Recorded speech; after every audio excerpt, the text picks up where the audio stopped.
Well, first of all, thank you guys for joining me today on our Lunch and Learn. I'm super excited to share with you small tips and tricks on how to recruit users for research and usability testing. And I want this presentation to be super interactive because I don't actually have a lot of slides. So please jump in, let me know if you've tried any of these methods, if it's been successful, and what challenges you might still be facing when recruiting users. The agenda for today, number one, we're going to start with email automation. Then we'll go into Facebook groups, LinkedIn groups. We'll do LinkedIn Sales Navigator, scripting, and then justifying personas. So again, feel free to jump in whenever. You guys can leave your mics unmuted. And yeah, let's get started. So first off, I want to start with a question. I'd love to know if any of you guys have ever used email automation for recruiting or even just email automation in general. In general, yes, but not for recruiting.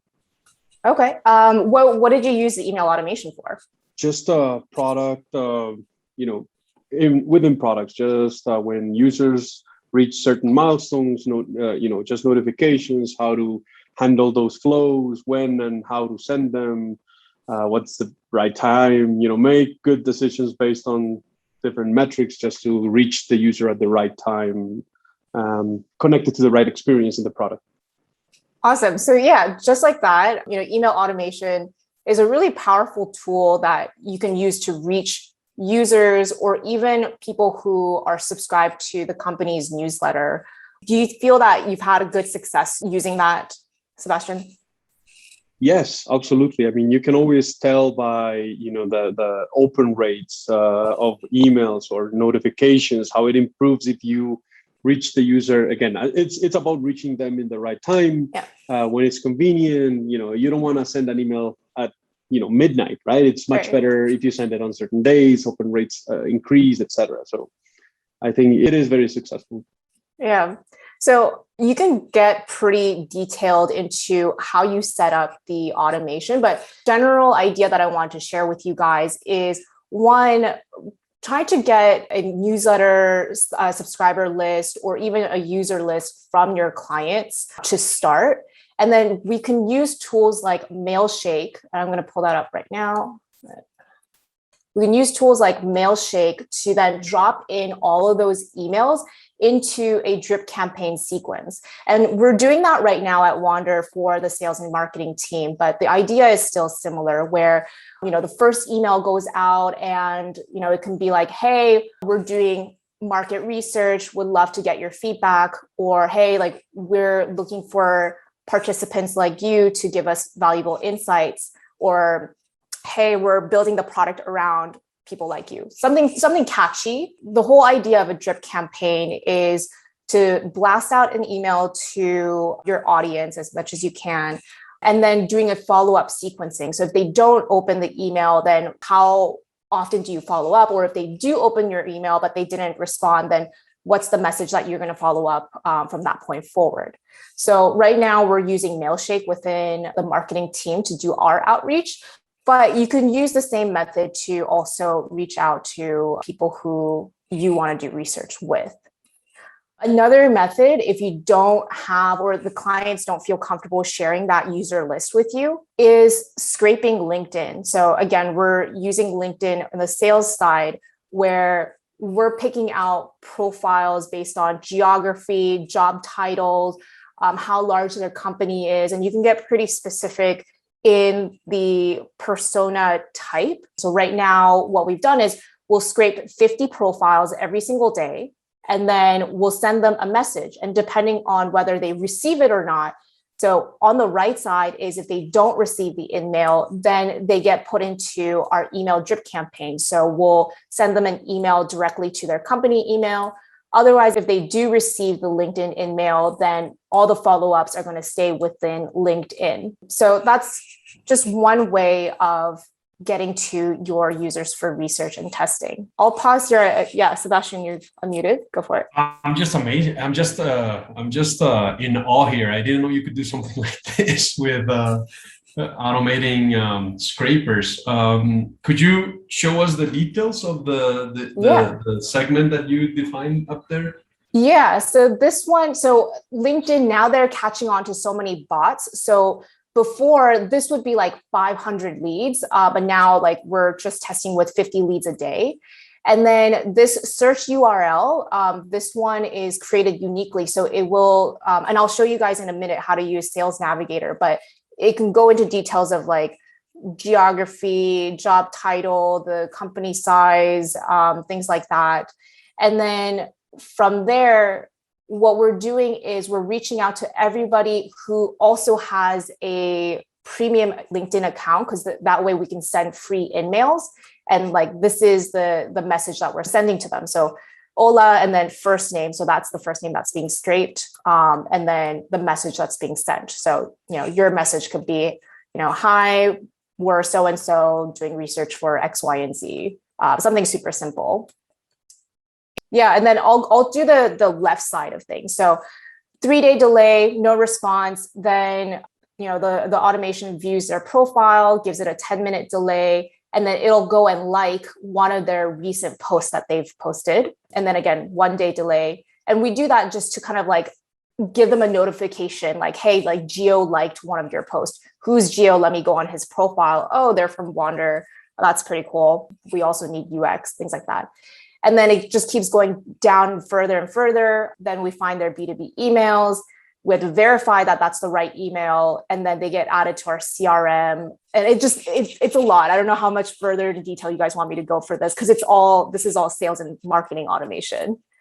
Can you stop the flows once you receive, say, a message back? It breaks the flow? It breaks the flow, yeah. Fantastic. So as soon as they respond back, sometimes they'll say like, hey, we're not interested, take me off of your list. Or sometimes they're like, hey, yeah, we're interested. So, but that will ultimately break the flow. That's one way. And we have a contractor that actually helps set us up on all of this. And, he can easily help you guys also set it up for user recruitment. So that's the first part. Any questions so far? No questions, but I used to do this at Google, but they have their own like internal made in-house platform. And they already, of course, had the emails of the marketing agencies, I remember. And yeah, it was super useful for creating different strategies, different like A/B testing. And of course, testing the messages, open rate, because sometimes we had like a lot of people like saw the email, opened the email 13 times, but it didn't reply back. So how to attract them, create like an email campaign for them. And it's super interesting. I haven't thought about this for recruiting and for scraping in the LinkedIn. I think it's, I remember I used to use a page that it somehow like provided a potential email of the person, like take care, like if I work at WANDR, it's Catalina8 WANDR Studio is like the most common. If you just get one, like the structure of the email of the company, you get somehow like the rest of the team. So it's super interesting and a smart strategy to do it for research as well. Yeah, and that's what one of the automation here is doing. It's like it's confirming the email, because otherwise we don't want to send it and it bounces. So it confirms the email before an email gets sent out. But you make a very good point that we can also A/B test the copy that's being sent out to see like what kind of scripting and what kind of subject lines have the most open rate, because that's really important as well. And actually, now that going off of that, that's also really good content idea too, because then we can talk about how we best recruit for users and what kind of scripting really resonates with people that we want to do research with. Second is Facebook groups. Have you guys used Facebook groups before to recruit users? Yeah, this is, you're going to say something, Katha. No, I tried to do that for Flipwell, and I'm like part now of like 1,000 groups of real estate investing in the States. And I didn't have any success in there. And I tried to, I look the people that were members of those groups, the ones that they let me, because for some groups you have to fill, of course, a test or something, answer some questions that it's obviously that I'm not a real estate investor. But in the ones that I managed to enter, I look for the members there, like, of course, were like the best for the screener, and I didn't have any reply. But then I have their email, so I got in touch with them in LinkedIn, and some of them did reply in LinkedIn, but not Facebook. Gotcha. Interesting. So I mean, I love Facebook groups. I'm like in so many of them just for, my own personal network as well. So let me walk you guys through how to best use the Facebook groups. And let's workshop that a little bit more, Kata, as well. So like, how can we get more responses using Facebook groups? Because I think it's such a underutilized, underestimated resource. I know you guys had worked on a project, Ellipsis, where you had to do research on people with mental health issues, or it's people that were dealing with depression. And, that's something that's really, really touchy and hard to find because, how are you going to find that on LinkedIn, or how do you like email someone? It's very invasive. So Facebook groups are really good for when you're trying to find a community. So not necessarily by job titles, but more so like what are people's interests. So if we're typing in, for example, mental health groups, we can also be a little bit specific as well. So for example, mental health women, and see what groups pop up. So on here, you just click on groups, and then you see all these different, mental health groups that are available. And this one in particular is for women, which has, just a little under 10,000 members. And a lot of these groups, they're super protective about their community and, how they filter messages and posts. So that's why they ask a lot of questions when you try to join. A lot of times the moderators, they don't really do a lot of like verification. So for example, in that real estate one, Kata, like if you say that you're a real estate investor, they're not going to go and like look you up and verify that you're a real estate investor. They're just going to want to know that like you're like checking off a box. What they care more about, and this is just from my personal experience moderating these groups, is that you took the time to fill their questions. So I don't know if this one has questions or not. Okay, this one's a free one that you can just, oh, there it goes. So yeah, they ask you questions. Some of them are multiple choice. Looks like this one's all multiple choice. Other ones, yeah, you need to just like type in a response, but they're usually like, it'll take like less than 5 minutes to answer. And then once you're in, what's really important is, again, these groups are super protective about having good conversations within their community. So I encourage you to, when you're posting, rather than jumping right into your ask, which is that you're looking for people to conduct research to, make sure you're introducing yourself, give them a little piece of like why they should care about who you are, and then provide your ask. So, hey, I'm Catalina. I am super interested in real estate investing, or I don't know, something of that line. I've been doing XYZ. I don't know. I'm just kind of like making this up. I've been like looking at commercial real estate properties in Texas for some time now. I don't know. You can make something up if you wanted to, and then say like, at the moment, I'm doing some research on people who are like in this group, and we're giving away $70 Amazon gift cards. Is anybody interested in participating in this research? So always start with like a quick intro, a little bit of like value added, like interest, and then what your ask is of the community. Does that make sense? Yes, it does. And I really recommend that different members of the team test this out, like just like search these groups, because for instance, for Flipwell, when I search for real estate investors groups, they just appear of Latin America, for instance. And when Debbie did it, of course, it appeared of the states and their location. So it's important to do that. So it depends on the location of the person you want to recruit. Definitely. And then you can also, I think right here, this is going to help too, just like selecting where the group like is located. Do you need a Facebook account to access Facebook groups? I'm assuming you do. Yeah, you do. Do you not have Facebook? I closed my account in 2009 and never looked back. Wow. So you were like an early adopter, and then I was early adopter and dropper. Yeah. I was like that with Snapchat. I don't enjoy Big Brother watching all the time. Have enough with Google. Okay. But I guess I'm going to have to create myself one for this. That's this so interesting. Cool. I haven't met anyone who, because, a lot of people have recently opted out of Facebook, in the last like 2, 3, 4 years, but you're like way like past. Yes. I not Very interesting. very friends with those types of social networks, but that's a topic for another day. So how do you make friends, like official friends? I don't have any friends. Maybe that's not the question. I don't have any friends. All right. So the next is LinkedIn groups. Very similar concept. So if you go to LinkedIn, you can go to groups right here. And it's the same concept as Facebook groups. You just kind of type in what type of groups you're looking for in the search. So again, let's do mental health and go to groups here. And then you can find all the ones that might pertain to what you're looking for. So Sales Navigator, have you guys ever used that before? Okay. So Sales Navigator, it's kind of like one step above just the regular search on LinkedIn. So give me a title that you guys are looking for, or a profile that you're looking for.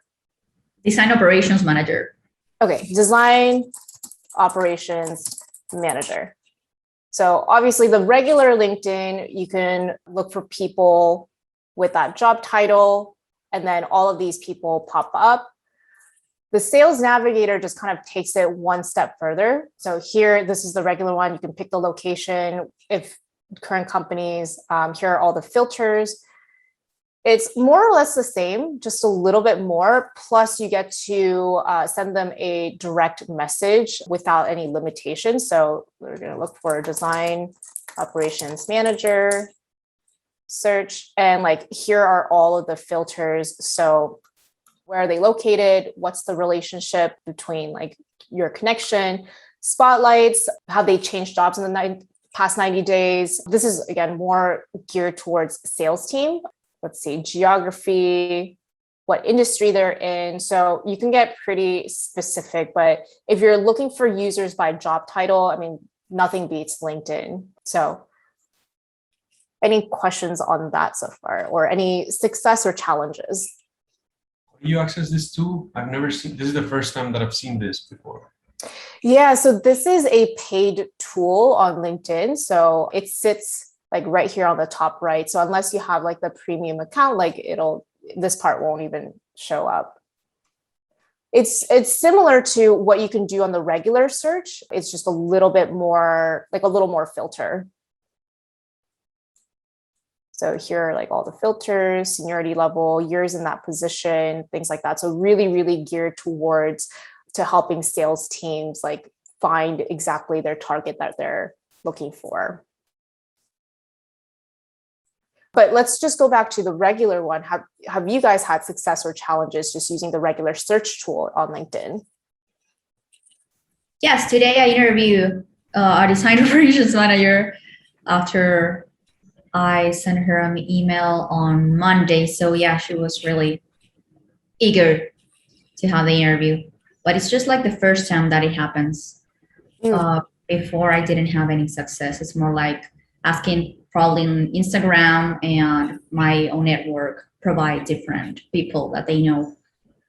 Gotcha. What do you think was different between reaching out to this person and like your past experiences?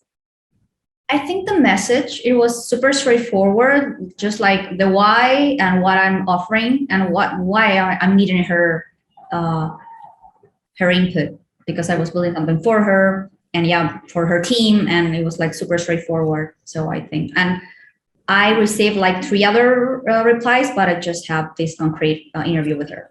But it's the first time that yeah, I have a lot of success. Gotcha. So it was the scripting. Great. And Lo, you were going to say something as well? Yeah, no, I've tried it once for Eskers. I was looking at people that are in charge of the, how is it called? All the billing processes and payments, invoices, stuff like that. But at a pretty senior level, so manager, director, VPs. And I search for people like you just showed, but no one answered me, like, because I don't have a premium account. And yeah, and I also think that maybe, I don't know, some people just don't check their LinkedIn profile every day. Maybe they check it once in a week or once every 2 weeks. And when you have just a few days to recruit, it can be challenging. Okay. Yeah, let's pocket that and workshop it as well. So if someone can write down these questions and notes so that we can like bring them up at the very end of the presentation, that would be great. Because I think what you brought up is a real challenge, which is we only have a few days to recruit. So how can we shorten that timeline? So moving on, scripting. So actually, that was a really good segue, Kata, on what you mentioned. So scripting is really, really important. Oftentimes, when we send out email or messages, we're always like asking for like what we need. And this is just blanket statement for anything in general. Like always make sure that you're providing the why, like always make it about the other person and what's in it for them before asking for what you need. And I think that speaks to the success that you had, Kata, with the design operations person that you were recruiting for. You mentioned that the scripting was the biggest differentiator in getting a positive response. So make sure that, state why you're doing it, what's in it for them before providing information about what you're needing. And then the last thing is justifying personas. And this is something that I want you guys to continuously challenge with our clients. They might say, hey, we're looking to target women between 20 to 30 years old that are having mental health issues, but challenge them. Like, is that really your target persona? Like, what's going to bring the greatest revenue for your business? Is it really that persona, or who is actually spending more dollar on your platform? Because what I find is that there's the layer of looking at quantitative data and understanding who might have the greatest impact in the business versus just looking at, okay, here are the personas that we need to go and interview, because that can lead us down a rabbit hole that might not actually bring the greatest value to the client's business. So I'll pause there and see if that resonated with you guys, what questions you have about justifying personas. I think we should also challenge the client to not only think about their user personas, but sometimes it's really interesting to talk with detractors or talk with secondary users. So this can also help us broaden a little bit the scope for the recruiting. Yeah, and Laura, can you actually dive in a little bit further on that? Because I know one of the projects that you worked on, the client said, hey, here are the personas that we were targeting. But then when you were actually doing the research, you ended up challenging their business model altogether. Yeah, it was a great example because they had a target persona that was really, really, really narrow. Just to give a bit more context, it was a website that was selling ceremony weddings, like packages, and they only offered ceremony weddings at Central Park, New York. So they wanted to target people that want to get married, like in Central Park, New York, and that just won the ceremony. So we were saying, look, there are a lot of people who wants to get married in the US. We understand that right now you just have this location, but for the sake of the research, it's interesting to hear other point of views and maybe try to broaden a little bit your target, because right now, if you just focus on this target, you wouldn't, they were not selling a lot. They were selling very few packages, and we were thinking that it was more thanks to word of mouth and not through their website, because their target was too narrow. So we try to interview users that wanted to get married, like outside, like in parks or at least in the nature, like outside. and to kind of have their feedback around what kind of wedding would they like, if this was aligned to what they were expecting, but just not focusing only on people who want to get married in Central Park, because it was impossible to just recruit them. And if you cannot recruit them, then it means you don't even have enough leads to conduct a small research. So yeah, it was complicated. Yeah. And, also with like software, you're also looking at like retention rate, right? So you might have customers that have initial larger dollar amounts. So like their sign up dollar amounts are really high, but then they drop off really quickly, versus other users who their monthly payments might be super low compared to that, but they're the ones who end up staying on the software for much longer. So their lifetime value of that user is way more than the initial dollar amount. So these are all macro things to look at before diving in and saying, these are the targets that we should be building the product around. So it's just something that we should always keep in mind to challenge what currently is proposed of the clients. So that's it for my presentation. Like I said, I wanted it to be super short and just kind of open up the table and see what questions you guys have and what challenges you're facing so that we can workshop this together as a group. So where would you like to start? So I was thinking about go ahead. No, I was just going to say that these tools look great. I'm just wondering how we can apply it, if we have to subscribe, I don't know, to have a premium account, or if we should reach out to you and use an already existing account. Like, how can we apply that? Yeah, I think in terms of tools, we can definitely provide subscription for you guys to test around, see what's useful, see which ones that we can have like a team license for. So we're open to putting that into our operational budget. Marlon, do you have a question? Yeah, I was wondering if anyone here ever tried using platforms that are dedicated to user interviews. Yes, it works well. Yeah, it works well, but sometimes when you're looking for a very, very specific profile, it's hard for them to recruit in a short amount of time, but usually it works well. It's just that it costs, a lot of money, especially for B2B profile. I think it's $90 per profile, and you have to add the financial incentive. So it can be pretty expensive, and for a normal consumer, it's around $40.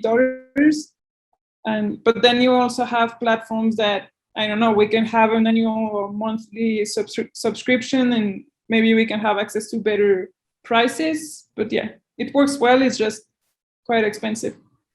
Yeah, I'm seeing right now, it's like, for a starter, it's like $175 a month as a subscription. So. Is that just the subscription, or is that per user that we get to? This is just the subscription per month, what I'm seeing in this one. Okay. Yeah. And this is just the starter. It goes like twice and maybe 3 times the price for others. But I don't know the effectiveness because I'm not very successful. I've been really bad at recruiting people myself. So this is why I'm a designer. Are you checking out userinterviews.com? Yes, exactly. Right. Yeah. I think what would be helpful on our side operationally is just kind of have a matrix of like, what are all the price points? For example, Sales Navigator, I think that's like $80 a month. If we wanted to do the email automation, we would have to bring in our contractor to like set everything up. I think that's going to be a couple $100 as well. And so just having a matrix of what's going to be the most cost effective and value add, that would be really helpful on my side of things. Actually, I started to do something like that. Then I stopped it because I thought that that it would be like cheaper to have someone dedicated to recruiting users. But I have started a matrix with all the prices and comparing also the features, because you have some platforms that recruit users, but you can also do online diaries, interviews, surveys, like a lot of things. So I can finish this work and send it to you if you want. Awesome. Yeah, that would be super helpful. So one of the questions that we asked was, how do we shorten the recruitment timeline? And I'd love to get some ideas thrown on the table. I think there is kind of an incompressible amount of time, but what we could do to optimize the timeline is what we did in our past company, is that we started to recruit even before starting the project. So, I mean, we had a dedicated team doing that, so they were doing it, and then we just, like, day one was almost doing the interview. So, or we had a few days to do the discussion guide and validate it with the client. But then we were able to start the project very, very quickly, and it was not, like for the client, it's not like, okay, you're going to spend 1 month just recruiting users and doing nothing. So it was kind of hidden in our process, and it was more, optimized for the client. Gotcha. And what would you say is like the roadblock for you in doing that now? I don't think there is. It's just a matter of having a clear starting date, and also clarity about, is the client going to be willing to do user research? What is the target that we should recruit, like the recruitment brief? But I think we can implement it, like trying to do that as soon as possible in the project, so that visually the research is not 1 month. I mean, we can do up to 4 or 5 interviews a day, so research can be really quick.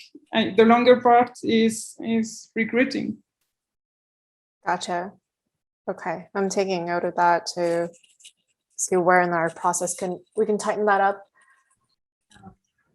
Probably having our own database, I think that would be useful as well. Whenever we interview someone, have like a board, table board, and just add there who I just interviewed, from where she is from, role, industry, whatever. So I'm probably, after finishing the interview, we can ask, are you willing to be part of any other further research we're going to be conducting in the future? And if they say, yeah, we have their interest, and it's easier to find it, right? I started do you remember that we had when you joined WANDR, like, what was it, like March this year? We started that, but we didn't have any leader like following up on that. But I think we should definitely do that. I think that's a great idea. Actually, on platforms like user testing, they actually give you the email of the user. So that's not really nice to reach out to them after that and saying, maybe we should do another interview outside user interviews, like outside the platform. But at least they could send, I don't know, contacts, family, friends that would be interested in participating. I think that's great. Would either of you guys like to take a lead on that? I can. Okay. I saw your enthusiasm, Kata. Got a moment of hesitation. Can we make that part of the automation, like feeding that database? Like, can you expand that further? I don't know. I'm thinking about what you showed us earlier in that flow, how those automations would fill a spreadsheet. I saw that step on somewhere along the way. Maybe that's something else that we can do to build on that database, and we'll just have a tag or a field in that database that says, did they respond or not, and that's how we will know how to reach out to them in the future if we would want to, and that helps us automate the whole process. I don't know, or at least make it grow in an automated way. I think we can definitely do that. I know our contractor has more information on like how all of that works, so that's something that I can bring up to him and see if once we have the list together, if we can automate and find the users by the tag. Yeah, but definitely a database is always a good idea. Yeah, I agree. I agree. Nate, how are you feeling? Pretty good. Yeah, it's been fun. Still adjusting to some things, but definitely enjoying my time here. Yeah, week 2. Has anything been thrown at you by surprise? Mostly in the first week, just with like ACD and the timing of it all. It was like, oh yeah, I got to work on these wireframes right now to present to the client and stuff. Sure, let's jump in that. But yeah, no, like, yeah, the tail tracks has been great to see it from a very beginning starting point, working with the design systems and working on the concept and stuff like that. Like that's been really fun. Awesome. I'm glad you're enjoying your time. Raquel, you've been quiet. What's up? Well, yes. I was just like listening to everything. And what is the name of that marketing automation tool, Jenny? Yeah, so the first one I showed you guys is Mailshake. So that's the one if you already have a list, you can just import the list into the platform. And then the second one where it scrapes all the LinkedIn profiles, yeah, that one's called TextAO or AU. So let me Mailshake and TextAU dot. Oops, keep saying Texas. Text. I just typed it into the chat. Okay, thank you. That tool is wonderful, and that flow is awesome to see. Yeah, and you know, it's crazy. Like once you tap into the world of like automation, like what is actually possible. It like I've just scratched the surface with sales and marketing automation, but it's just like, wow, like it's just amazing. And there's thousands of tools that does like all the same thing or different versions of the similar thing. So very, very powerful. Yes, well, when I was working as in marketing, that was one of my not functions, but responsibilities. So yes, I've used several tools. One is called HubSpot, and that one is I think that's the most powerful tool that I've been working with, and all the possibilities that you can have in what regards to email marketing and what if the client do this, what if the client do that. It's awesome, the automation. So, and yes, in what regards to user recruiting, I think it's a very good idea. Yeah, and you know, I was just thinking like these tools are specifically built out for sales and marketing, but always just challenging yourself of thinking outside of the paradigms that you're working with, right? So instead of, okay, we're designers, so we're only working in Figma, like I want you to challenge yourself to expand like what other tools are used in different departments that you can bring back to your workflow. So for example, we'll get clients who are saying, we want to improve our user onboarding experience. And we're specifically looking at like user experience, the design aspect, the tutorials of how to onboard users better. But let's also not forget that email marketing is a very, very powerful tool to get users onboarded onto a new platform. Like you can send like 10-step tutorials that's going to draw them back into the platform. Or if a new user hasn't logged back in for 10 days, then you can, you know, send them an email and say like, hey, we've missed you. Do you need any help to figure out this part of the product? So always think outside of just using Figma as part of the user experience. And I know, Sebastian, you mentioned earlier, like different stages of users, and onboarding is part of that really, really important stage to get the users engaged.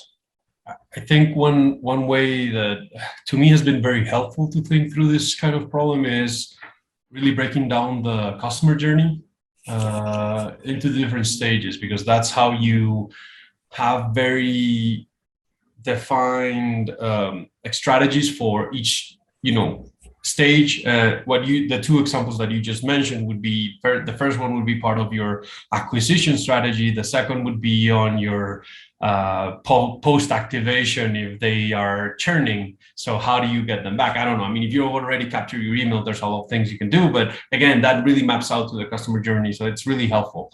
I mean, I think it in terms of product, but for this whole recruitment, it's very, very interesting. I've never seen this applied to this need. I have one that I was thinking when you were asking how we can challenge clients with the user profiles to recruit. Sometimes, I mean, not sometimes, every client comes like in mind, I want to target millennials, right? But millennials is like such a wide group, right? Yeah. So what do you mean by millennial? And have you thought about Gen Z? Because some people don't know anything about that generation either. It's like, no, they are like in another world.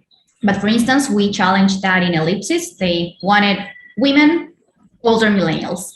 But then we were trying to identify the extreme users. But if you're trying to do an app, I think that Gen Z are more like, I don't know, feel more attracted to talk to your phone and tell them how you're feeling, right? And they're more used to use Alexa, Siri, and all that stuff, not older millennial people. Probably it's just an assumption. So they were like, oh yeah, let's test it. And then we identified that, yeah, it was Gen Z. Probably we're gonna still test it before with older millennials, but secondary users were, yeah, right away this Gen Z that they never thought about that before as well. So it was really interesting. Yeah, and actually you got me thinking about how you could also test whether they're the right market or not, especially if it's more like a consumer app, is Facebook targeting. So, run a asking the clients, like, are you guys familiar with Facebook campaigns, or like, do you guys run any Facebook campaigns? If so, let's test out the same ads, same, value prop, one for millennials and one for Gen Z, and see who's actually opening up the link and see who's actually showing interest, because then that is also a good indicator of like who might be your target market. Many different avenues, just always thinking about like outside of design, like think about the business, think about the revenue, always like put your mindset around what's going to create the most value to the business.